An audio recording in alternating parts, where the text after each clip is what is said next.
In this video, I'll show you step by step how to create Epic Games account just in few minutes. This will be an easy and quick tutorial. So let's get started. So all you have to do is just need to go to epicgames.com like this and click over here on sign in. Okay.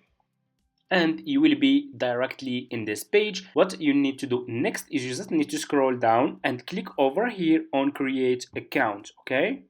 Like this. And here you go. As you can see guys, the sign up process is super easy and simple. Just choose your month. For example, I'm gonna choose January, day 5, year, for example, like this, and I will click on continue over here.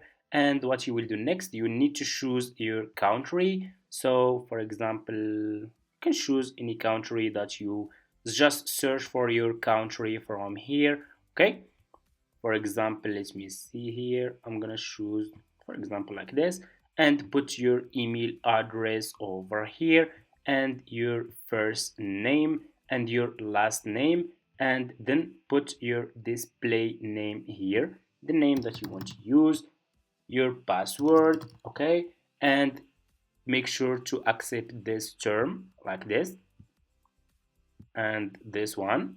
And after you finish, after you put all your info here, your personal information, scroll down and click on continue, and there you have it. Your account will be ready, and that's how you can create Epic Games account. Thank you so much for watching. If you have any question, just leave it in the comments, and see you in my next videos.